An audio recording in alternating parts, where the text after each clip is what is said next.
What's up, everyone? Welcome to the Made You a Mixtape podcast. I'm your host, Jason. Hope you're doing well whenever and wherever you are tuning in to this show.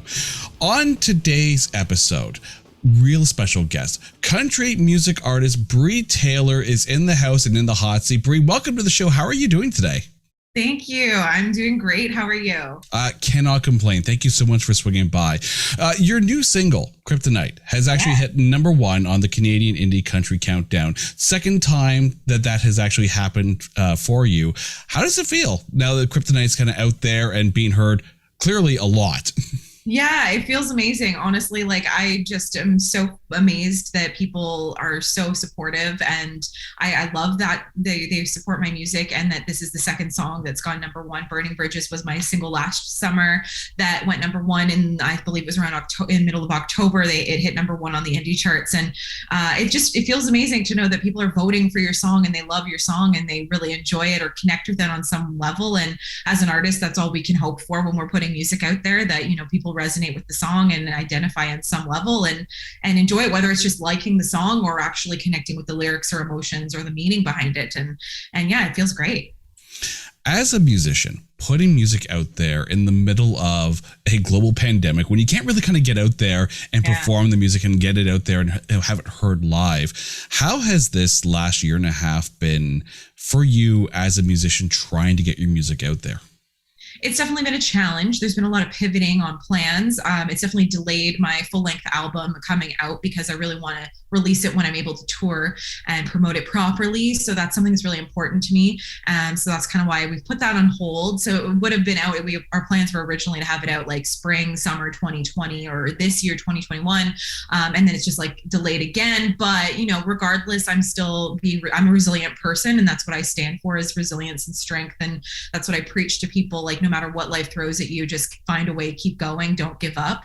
And I've been just keep continuing to do that and finding ways to make it happen. And, I'm obviously scaled back a little bit on what I typically would be releasing. I'd be releasing more music and promoting more music throughout a year. But, due to financial limitations because of COVID and all of that, it does kind of change things in that way. And the live show thing is what I feel it was mostly affected, to be honest. I think that that's something that I miss and I crave so much right now. And we've been very limited on what we're able to do and if we can do shows. And I just don't personally connect the same with a virtual show, as great as they are. I mean, I just recently actually watched Michelle Branch, one of my favorite artists growing up. She was someone who inspired me to be an artist at a young age. And I watched her little live stream that she did of her revival of she's doing a re-release of her first album, and it was great, and it was fantastic to see her perform live. But when things are pre-recorded, they're not engaging with the fans the same, those kinds of things make it different. So for me, I'm really just kind of hoping that we can get back to that normalcy with live shows. Now, for anyone who has seen the Kryptonite music video that's out there on YouTube, it's gorgeously done video. I mean, yes, I recognize there's a lot of CGI in there because of the setting for the interpretive dance of the song. So in getting a video out there of that level of production, being filmed, of course, in the middle of a pandemic, what was that process like for you? It was really interesting. I mean, filming on a green screen was so cool and different and new for me. It was something I've never done before, but just to see how it came alive in the end was just so amazing. And my videographer, Alex, did such an incredible job creating the whole Kryptonite world that we discussed and envisioned. And I wanted to have the Kryptonite kind of coming out of the cliffs, and him putting all that into it was just so amazing. All the little detailing and touches that he spent hours and days putting into the video was amazing. But the filming process was, just different. It was just a different vibe being on a green screen and pretending to see or envision your situation that you're in when you're like, oh, there's really nothing here. I'm on a screen. But it was actually cool. It was a challenge, and I like being challenged. I like challenging myself. And the vision we had for it was to really push those limits of creativity and do something different and outside the box. So I like being able to kind of push myself creatively like that. Now, we're going to get into, your YouTube channel a little bit later on in the interview. But as someone who has created videos, as someone who is, for lack of a better term, a content creator and who who does have production skills. How hard is it for you to kind of let someone else take the reins? Like as a creator, do you find the need to hold on to the creative reins, or is it easier for you to just, trust in the process, knowing that they're going to put out the best possible product? It was harder at the beginning of my career, I have to say, especially being a female. Like, we're a little more critical of ourselves and how we look and on camera. So I feel like it's more finding the right people to work with. And Alex has been working with me for the last 2 years on all of my music and my videos. And he really gets me on a personal level. And we have a really great friendship and understanding of, what I'm looking for and what I want. And we collaborate really closely on our ideas, and having that really great connection with your team members, I think, is a vital component. But yeah, from being a content creator, I'm definitely more involved in the creative process than maybe other artists might be. Some might just kind of go and, trust someone's idea and like, yeah, that's cool, let's do it. Sometimes I'm all down for that, especially Alex has great ideas. So sometimes he'll propose an idea. My music video for Turn It Up, that was his idea, to walking through Kensington Market in downtown Toronto and doing a one-take wonder basically of the whole video. That was something that was really amazing that we were able to do and collaborate together on. It's definitely gotten easier over time to kind of loosen the reins and give more control to the other creatives and to trust in the process. But I trust him completely, and he's been fantastic to work with. I want to take a step back a little bit to the Unbreakable EP. And the songs on that album had a bit more of a pop radio type feel to it, with a much different instrumentation, even though you can still hear the country vibes in the vocals. So in comparison to writing music for, straight country, as you have done with Kryptonite and Burning Bridges, as opposed to, what was on the Unbreakable EP, how did that change the songwriting for you? The songwriting is honestly the one thing that hasn't really changed, because I'm a songwriter first. I'm a storyteller in my music. So that component is why I felt like the country genre just supported me better as an artist. And my roots really go back to country music.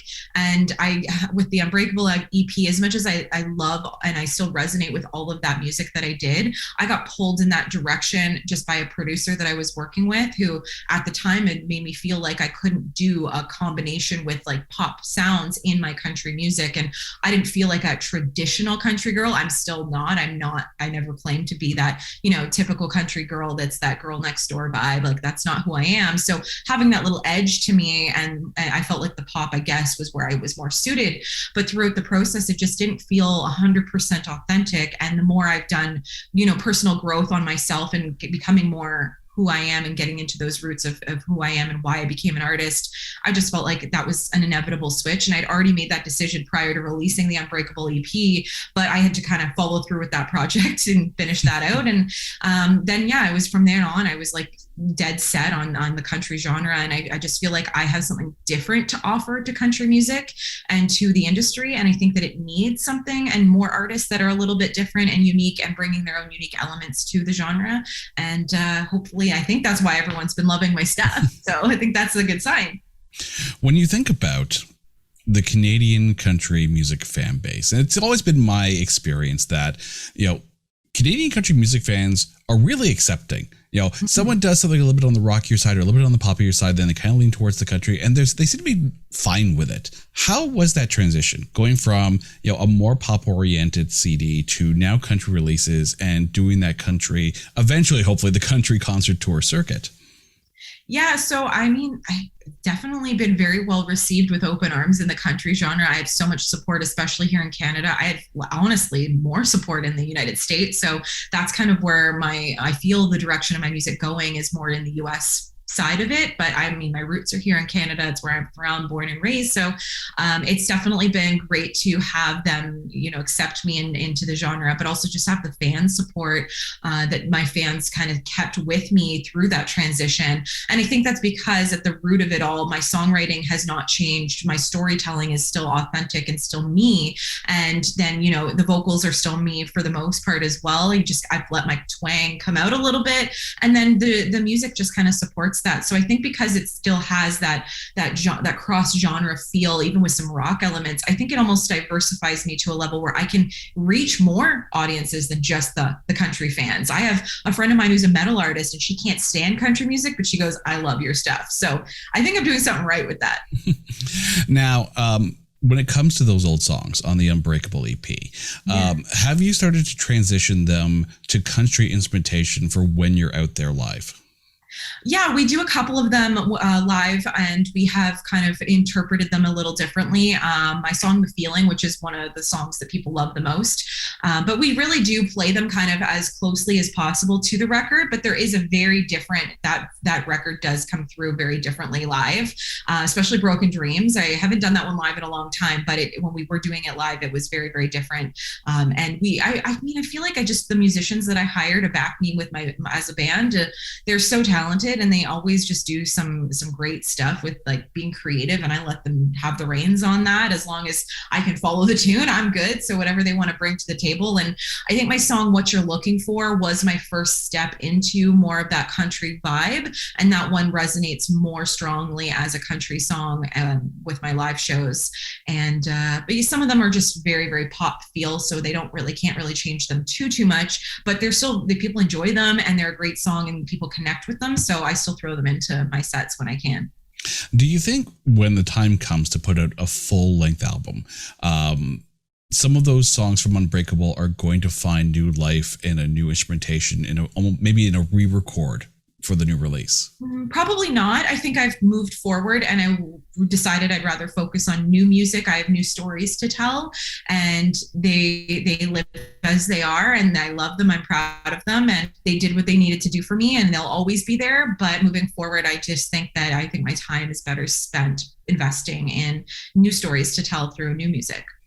Now let's talk about getting out there live. And one of the earlier experiences that you had was going out there with Rise Up TV. How was that experience? Oh, well, haven't been asked that one in a while. That was a very interesting experience. I try to focus on the positives, and I always talk about finding that silver lining in a negative experience, because the whole tour experience itself was a little bit of a disorganized mess, and we were dealing with a lot of drama with a manager who was scamming us all at the time. So it was a lot of turmoil and drama that was going on behind the scenes. But I look at the positives in that I met some amazing Canadian artists across the country that I collaborated with and became friends with. And the touring experience, being able to say I had a 12-city tour under my belt and having gone through that was a really positive experience, and something for me to put on my resume essentially as an artist, to say, I did this, I accomplished this, and that's why I saw it the full way through, and I didn't want to disappoint anyone that had bought tickets to shows and whatnot. So it was really a positive experience. It was so cool to travel across the country, see the western side of Canada. I hadn't been there since I was a little girl, hadn't ever been to BC at all, so that was amazing. I fell in love with BC, and I try to focus on the positives of it and fixate on that part. When you have an experience like that, though, when things are going south, things that you can't really control, when the tour was done, was it hard to kind of get over almost a feeling of betrayal because of what was going on? Oh, for sure. It was very traumatic. They put us through a lot of stress and emotional turmoil that kind of took a toll on my mental health. I feel like I was on the verge of a nervous breakdown by the end a little bit, but I coped through it, and I have a really great family and friends support system in my life. So it was, I definitely felt like I needed a breather afterwards. It was very stressful on us with the stuff that he was doing. Getting taken for a ride a little bit financially was hard, because losing all that money that you put into something and then get nothing out of it is very difficult to swallow, especially as an independent artist. We invest all of our own hard-earned money into our careers.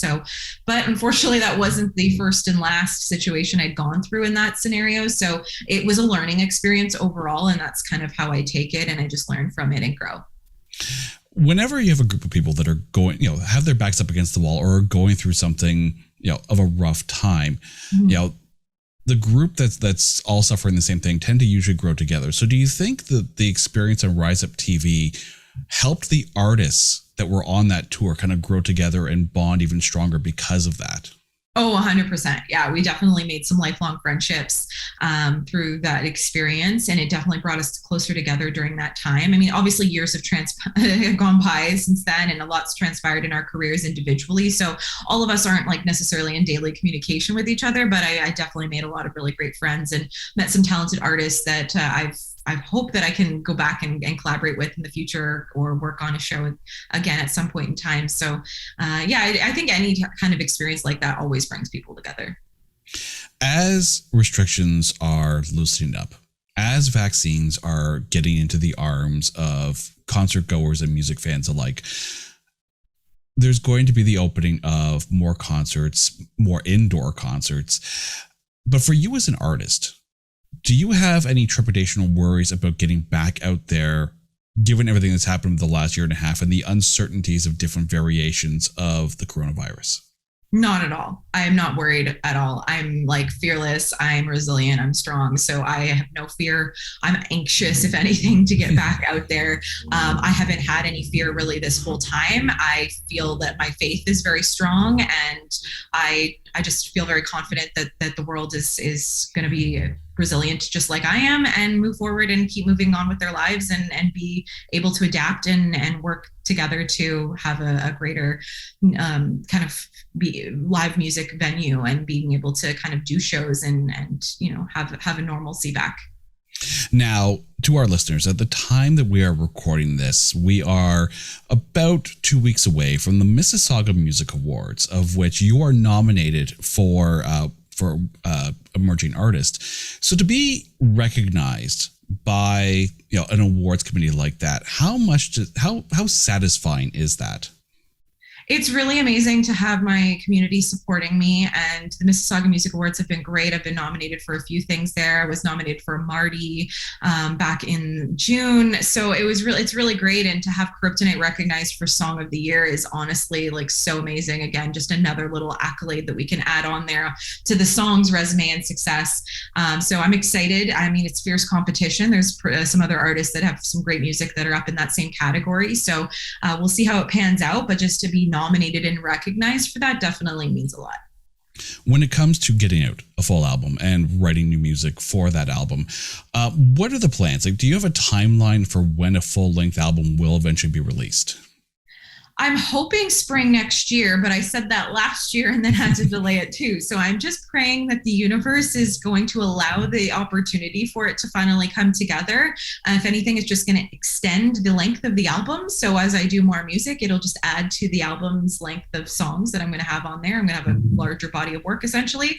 But I'm really hoping that maybe I'm hoping April of next year, 2022 sounds like a good time. I like the spring weather, so it's good for touring even here in Canada once we're out of that winter period. And that's my goal. And I feel like at this point I've just delayed it so many times that I'm just anxious to get it out there. But definitely takes a lot of planning behind the scenes and doing things properly and planning a whole full release for that. But I feel like we have enough time right now to do that. And that's kind of what I'm working on at the moment.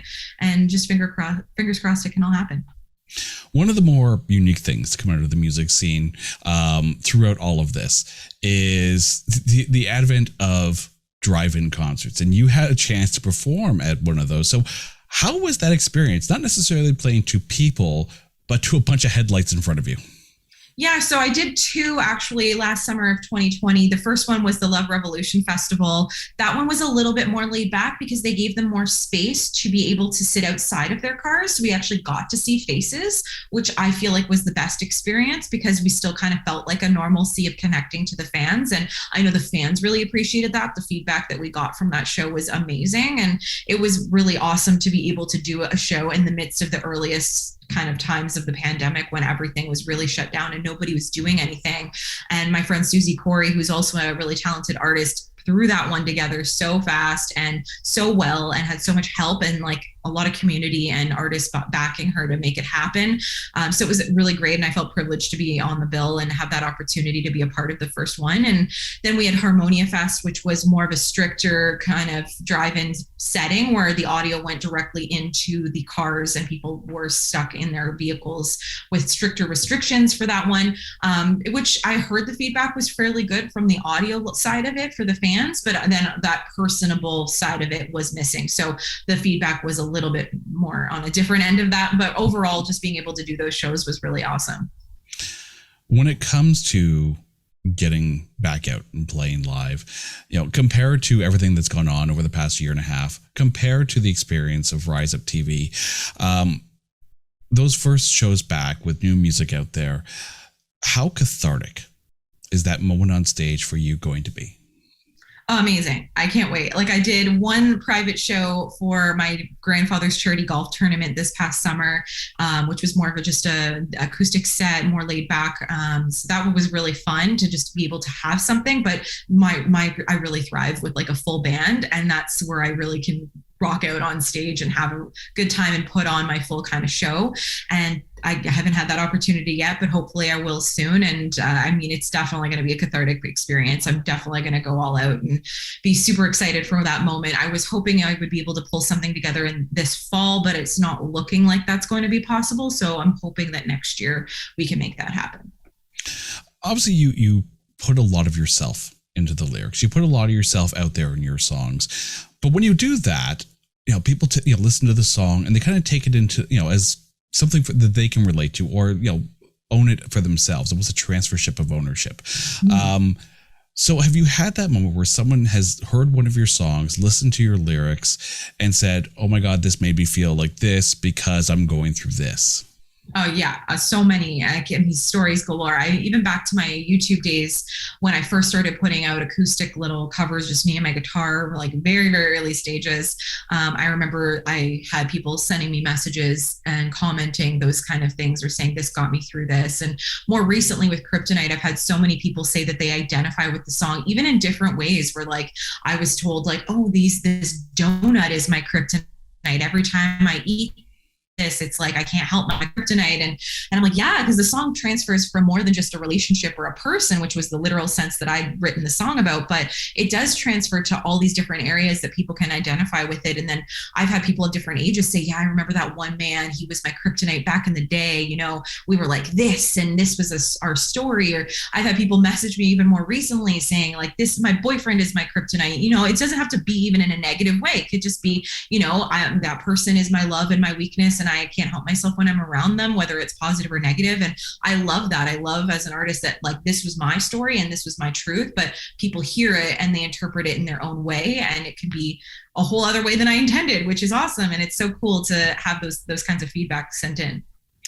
As new ears discover your songs, what's the takeaway that you hope that they get, the first time they listen to you? Well, I hope that they love whatever song they're hearing at the time. I hope that they connect with it. But overall, I just want people to either have a sense of escape from their daily life in a way that they can either just have fun with the song or enjoy it for a few minutes, or whether it's like, oh, this really connects to me on an emotional level and I felt someone understood me. Because as an artist, when I was a kid, that's kind of what drew me to music, and why I was drawn to songwriting and being an artist was I wanted to be those artists that were there for me as a kid growing up on an emotional level. Like being able to have music as my emotional outlet was, not just as a fan, but to be able to make music. It's just such a gift, I think. And to get that connection from others is just amazing. So hopefully they're able to connect with the song on some kind of level and really enjoy it and rock out to it too. You're listening to the Made You Mixtape podcast. Our guest today, country music artist Bree Taylor. We're going to step away for a few seconds, and when we come back, we're going to learn a little bit more about Bree. You've heard it all before. Waste of film. Dumpster fire. How did this even get made? Train wreck. Total garbage. Snooze fest. Utterly painful. Worst film ever. But is it really? The show is called It's Not That Bad, and we dare to look at the lowest rated shows and movies and see only the good things. We're looking for A grades in B movies. It's Not That Bad. Listen now, wherever you get your podcasts. All right, welcome back to the Made You Mixtape podcast. Our guest today, Bree Taylor, country music artist. Her new single, Kryptonite, is available now. Now, when people are looking for the Kryptonite music video, they're going to stumble across your YouTube channel, which was started 12 years ago. Yeah. And I'm going to make sure I get this right here. the Misfit Massacre makeup videos. Oh my gosh. So, you found the old username. I did. So what was it that inspired you to start making YouTube videos? Well, we got to go back a little farther before that one, because that channel was created because I'd started as a YouTuber, as a Harry Potter fan. So I had a fan channel that was all based on my love of Harry Potter back when I was 15 years old. And then from that, I got a lot of fans that grew that channel. Unfortunately, I had a really bad bullying incident in high school where the account was hacked and deleted, and there was no recovery at the time. I don't even think you can if you delete a YouTube channel, but I couldn't get it back. I couldn't get all those people back. It had thousands of people on that one, and it grew. So then I kind of made a new channel and went to that front, and I was involved in a collaboration YouTube channel of Twilight fans from the Twilight book series. And I connected with, I'm still one of my great friends from that. She just released her first book. She's an author, and it's just great to have made friends across the world, really, with people in the Netherlands and the UK. And through that, all of the fans were always loving my makeup. And I was just a self-taught person and enjoyed makeup as a hobby. And people wanted tutorials for looks I was doing. So that kind of inspired the initial channel of the makeup and beauty side that it started out as. And that grew and blew up and was really popular. And then music's always been number one for me, but I'm a creative person, and I found different ways to kind of have that creative outlet. And the YouTube channel took a bit of a back burner seat for me when I really started going after my music career. So my YouTube videos live on there now with my music videos and behind the scenes footage. And sometimes I just like to connect with my audience and throw a video out there here and there. But I've been more active on my Instagram account than anything. And I really find that that's a platform that I enjoy connecting with people. So I've focused my energies a little bit more there now than my YouTube channel. Obviously, going through the progression of the videos that are on there, there's the makeup tutorials, there's the book hauls, and then there's, almost like the vlogging, confessional, very personal videos that are out there, clearly designed to help spread a lot of positivity and to put it out there. Like, what was the driving motivation? Like, what was that initial, I'm going to make a YouTube channel, I'm going to put this stuff out there and hope that someone connects with it? I think I was bullied so much in school as a kid and a teenager that I felt like I just wanted to find people to connect with who understood me. And despite battling a lot of mental health, depression, and anxiety growing up, I felt like I needed something to be a creative outlet. And that was something that I was able to do with YouTube. And I just really loved the community that it had at the time. And I'd had such positive feedback from a lot of people with a lot of my different videos, and sharing my life. The more I did that, the more I got people who connected with me, and I connected with them, and friendships came from that as well. So I think that it just made me very comfortable on camera, and I learned a lot of valuable skills from that. And I think that I actually don't think I'd be the person or artist that I am today without that experience, if I'm honest. You mentioned earlier in the show when we were talking about Rise Up TV about, the level of perseverance you have, like just, being able to shrug off as much as you have, and when it comes to putting out a YouTube channel and putting out something that is very much positivity based, whether it's makeup tutorials to help people like kind of discover the way of bringing out their own inner beauty, whether it's book hauls, connecting with other lovers of that literature, or whether it's just positively talking about bad experiences, there's still a lot of, for lack of a better term, trolling when it comes to anything that's out there designed to promote positivity. So how hard is it to ignore a lot of the negativity that comes towards your positivity? And have you always been as strong as you are now in getting through all of this? Or is this something that had to be kind of gotten through, and the more you got through, the stronger you got?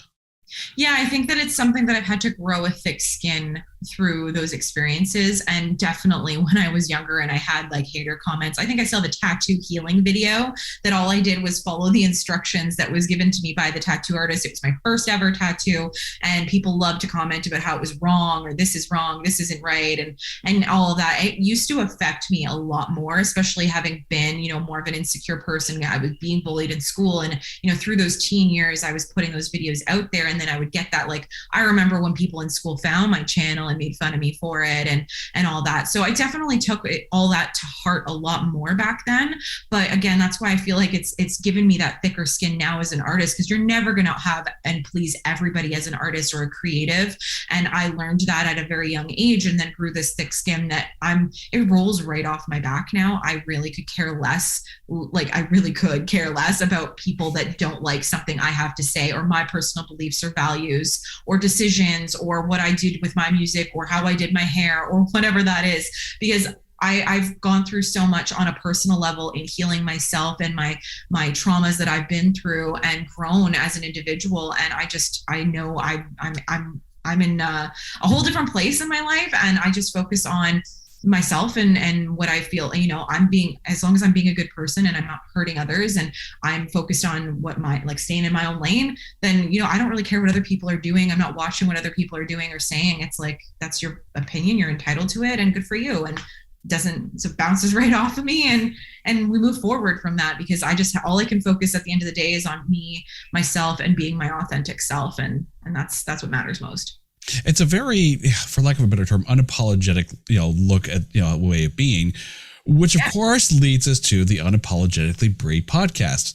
Mm-hmm. Okay, I had to put the segue in there somehow. Yeah, love it. But when it comes to what you're putting out there on the podcast, how does that differ to the videos that you were putting out on the YouTube channel? It doesn't differ as much in that just the format different.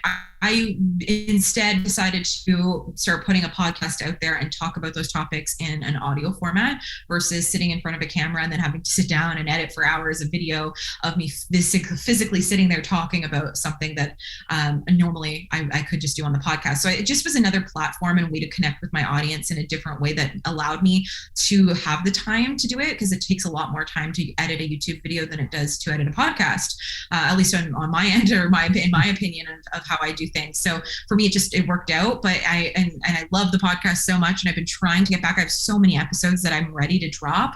I've just had a lot of stuff on my plate and hadn't had the time to get really full into it. And it's something that I really hope that in the next few weeks I can get back up and running, because I have some amazing guests and stories that they want to share. And it started out as this format for me to be unapologetically myself and share my stories and experiences and viewpoints. And then I wanted to give that platform to my guests as well to share on their side. So I think it's all come together so synergistically in who I am as a person and what I have to say. And as I become more unapologetic in myself, I feel like it just gets stronger and stronger. When you think about, you mentioned it as well, the amount of time it takes to make a YouTube video as opposed to making a podcast, but you're now making YouTube videos, you're making podcasts, you're making music. You are busy. Let's be honest. You are extraordinarily busy. And after a while, the schedule can get fairly full and almost weighty, if you will, like, kind of feeling drained. So how do you persevere through the amount of work that you put on yourself by wanting to create as much as you do? That's, I think, why this past few months and during the pandemic, as much as I've wanted to do more and put more out there, I've also done a lot of stepping back and working on focusing on me and my mental health and my well-being and my personal self and my personal life. So I think that that's given me the opportunity to do the opposite of what I usually do. Like, I step back from the hustle a little bit and really focus on myself and what I have to do for me on that level. I've gone through so much healing that I don't think I would have had the time to do before. And I think that I really have prioritized self-care a lot more in my life. And I used to just be this big workaholic, and I wouldn't stop, and I would do this and that. And I still miss that, and I like that. But I think being able to find a healthy balance between self-care and those priorities, as well as, getting that work done and doing what you want to do. And I think that's why I've stepped back from the podcast and not put that pressure on myself to have those diligent weekly episodes out, and, to really, do it when time allows and when I can fit that in, have the capacity to do it. So part of what I think I've been focused on is a lot of just allowing myself to live my life and enjoy and make memories and not feel that pressure that I've been putting on myself in the past few years. Trolls aside, because forget the trolls. What's been the reaction to, fans of your early makeup videos hearing your music, and then people who just discover you through your music going back and discovering this wealth of creative content that you've put out there? It's funny, I actually don't know how many fans actually even correlate and make those connections, if I'm honest. I feel like I've had a few that have just been ride or dies from day one, and I've always promoted on my YouTube channel, even back when I did makeup stuff or lifestyle or beauty related or skincare videos. It's been a part of me. It's something I've always been passionate about and I love. But moving forward from that, I think that, I've always just kind of talked about it. I'm just me at the end of the day. I don't ever want to be identified by one thing. I'm not just a musician and an artist. I'm so much more than that. And I think I've always kind of talked about that from day one on my YouTube channel and throughout my socials. It's just, I'm Bree Taylor. This is me. This is what you get. I love books. I love reading. So book reviews are something I was loving and interested in. And makeup is something I'm passionate about. Hair and skincare, like all these things are just little vessels and parts of me that stem from who I am as a person. Because at the end of the day, I am a person. I am Bree, and that's number one for me. And I think that's why everyone just supports that. But from the music end, I don't think a lot of them have known about the back roots of the beauty side. So that'll be cool if people ever want to do some big sleuthing and go digging into all of that. They might. Who knows how they'll feel? But I don't really care either way. It's me at the end of the day. One of the videos that kind of stood out to me though was the one where you're talking about your difficulties in hearing. Mm-hmm. So as a musician, how has that affected how you not just write songs, but perform them live? Yeah, so I am a hard of hearing singer with 2 hearing aids. I actually have an appointment soon coming up too. They're a little finicky right now, and the audio has been going in and out. My left ear is worse than my right ear. I've had hearing disabilities that I've had to struggle with since I was a teenager. I mean, all through my kids, like my childhood years. I think I was maybe like 9 years old when we started really noticing the hearing loss. But it wasn't something I was born with entirely. We discovered as I grew that my ear didn't develop properly internally. So there was a lot of hearing issues that resulted from that. And then I had a lot of terrible surgeries that just made things worse instead of better. And then it got to a point where I was risking my hearing altogether, or I was going to have to get the hearing aids. And it was a scary thing to go through, especially as a kid. So I got fitted with my hearing aids, I think when I was about 16 years old. And ever since then, I did hold myself back around those times because I didn't really start pursuing music until several years later. And I think I just always was my own worst enemy and felt like, I can't do this because of this. And that's where I come back to my resilience, where one day something just clicked in my mind and I said, I'm not going to keep being my own worst enemy anymore and holding myself back. And I think that's what I really want people to take from my story as a person going through this journey, is that no matter what life throws at you, and life throws us all very different curveballs here and there, but no matter what it is, that you can persevere and you can go after your dreams no matter what. So even though I'm a singer and I sing and I have a hearing disability, most people would have maybe taken that as like, oh, I guess I'll never have a career in this. And instead I was like, no, I'm not going to let that hold me back, and I'm going to go after it anyways. So the hearing aids help a lot. But despite all of that, I feel it does present its own challenges. I mean, I'm more sensitive to sound. Definitely being with a full band and having all that audio is worse on your hearing. It's like a degenerative thing. A lot of musicians will tell you like later in life, oh yeah, I got bad hearing from, being by those speakers, being on stage. But I'm someone navigating that currently through my career. And I mean, it's just more challenges and things to navigate and ways to find, to pivot and do things a little differently. And it has been hard, but I make it work for me. For anyone who has never been on stage as a musician, they may not realize that the volume on stage, is a lot quieter than it is when you're out in front, in front of the speakers.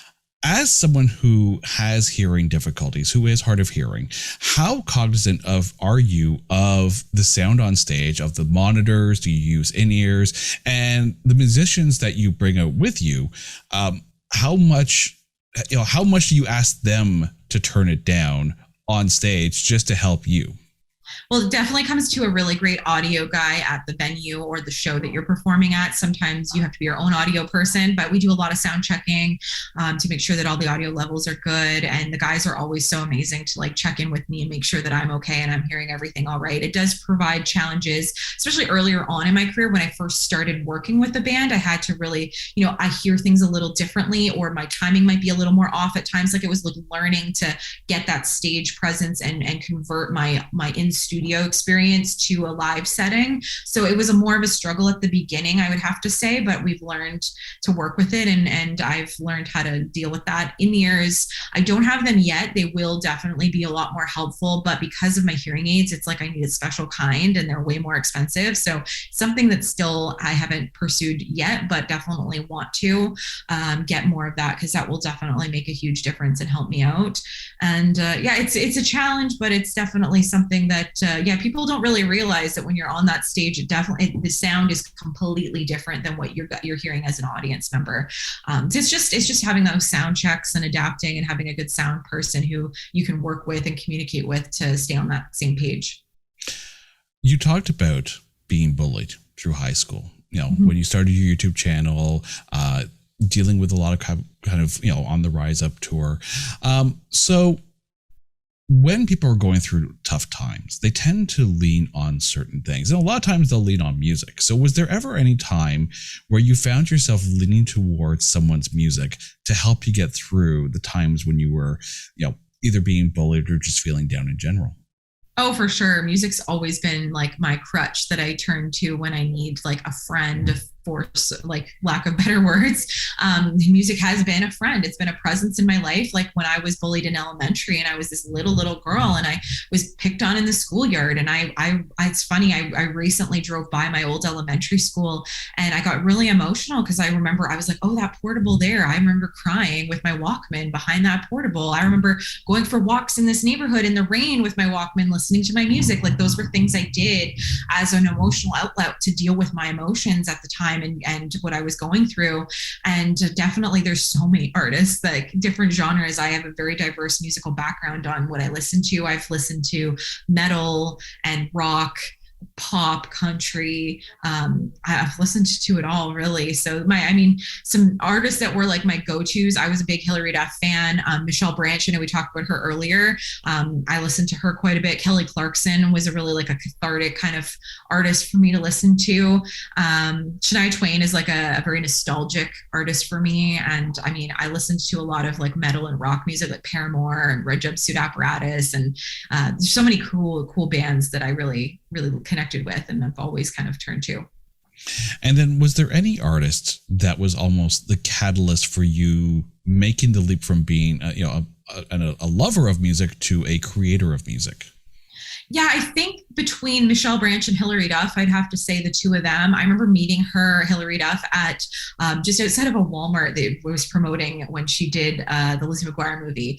And I remember she came by and she met like with all the fans. I wasn't privileged to be in like the line and meet her, but I remember talking to her and I just said, it's really nice to meet you. You've inspired me so much. And she was so nice. And in that moment, I really felt connected to her. And I loved how she handled herself as an artist. She was respectful to all the different fans that were there and acknowledging each person as much as she could. And the way she just carried herself was really inspiring. And as an artist, I think for her, being that an actor as well as a musician, I really loved that and thought that was kind of cool that she was able to do that. I've always wanted to really delve into more acting, which I kind of think we were just chatting about that more recently about sending me out for auditions again.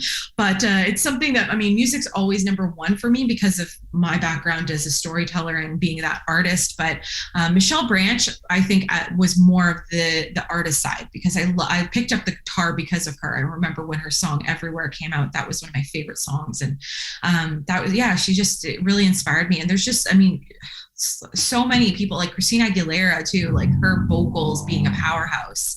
That was something that inspired me. There's so many. It's so hard to pick.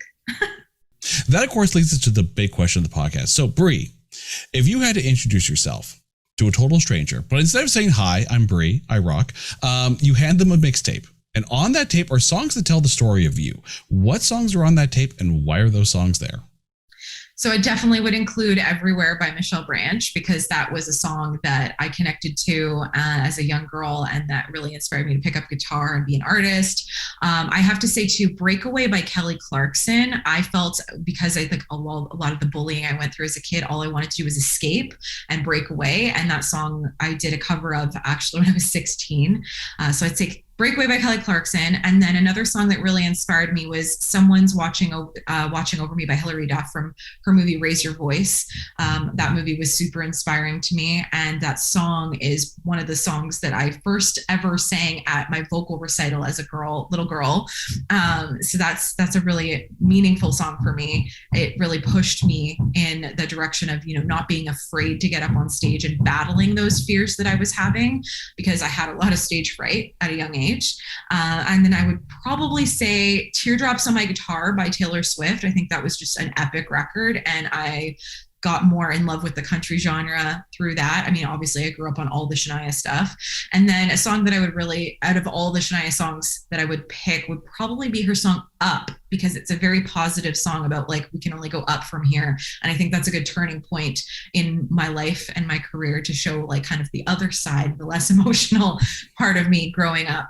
And Misery Business by Paramore was also like, I was in a cover band that did Paramore songs for a very short period of time in high school. And that was a song that we really got into. So I guess I'll leave it there. It could go on, but those are some really memorable songs that I would probably use. You mentioned starting to go out and doing auditions for acting. And of course, when it comes to, kind of getting into a role, how much do you think you're going to rely on what you think the music, the character you're auditioning for listens to? How much do you think you might actually use that music into getting into the mindset of the character you are auditioning for? That's really interesting. I don't know. Like, that's so cool to ask that. I guess, it could be a really cool way to get into a character's role, and it depends on the role, I think. I've always really wanted, my lifelong dream, this is so weird, is to get murdered in a horror slasher film.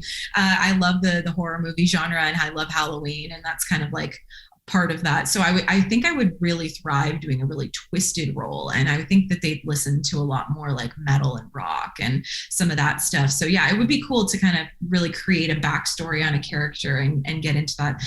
But I've never actually thought of that before, so I'll keep that in mind for future auditions that come up. Okay, future reference, anyone at Shudder Films, I want to introduce you to Bree. She wants to be killed in one of your movies. Yes. Hit her up. Exactly. You can find her email at her website. But before we do wrap up here, for anyone who's listening to this interview right now, whether it be one of your music fans, whether it be, someone who's followed you from the Misfit Massacre makeup days, people who have been bullied, people who have dreams, people who have gone through, maybe not as much as you have gone through, mm-hmm. but going through their own problems, going through their own mental health issues, going through whatever troubles that they're going through. And they see you and they hear this interview and they see all that you've been able to accomplish. What's your hope for people who, in those moments find your music? I think I just really want them to know that no matter what you're going through, it will get better, and it's all about mind over matter. And I know sometimes it can feel like things are so hard and you're stuck in that mud and you're just really like drowning almost, and you're really just trying to find a way to breathe. That no matter what, just keep going and don't give up, and try to keep yourself around really amazing, supportive people, and find something that can pull you through, whether it is music. Hopefully, maybe it's mine, but if not, just find someone that you connect with on that level that can really be that support system for you. It could even be an animal. It could be a hobby of sorts, or a person, or a thing, or a place. But to really focus on that, try to always find those silver linings in a negative situation, and try to find the best in something, and try not to get sucked into that negative mentality, because you are in control of your life. And I'm saying this even as something I wish I could have told my younger self. So this is really, truly what I believe. And having been on that negative spectrum and struggled and felt like I was drowning at times, and I've pulled and clawed my way out of it. That's just keep going, be a fighter, don't give up. And no matter what life throws at you, you've got this and you can do it and you can turn it around. Don't let yourself be a victim of your circumstances. Bree, thank you so much for this. What's up next for you, and where can people find you out on the web? Well, you can find all my links on my website, breetaylor.com. I'm very active, number one, on Instagram. So that's Bree Taylor Official. And then all my links are on my website. So it's probably the best way to go find me. And that's BREE, because I know spelling counts on the internet. So that's important.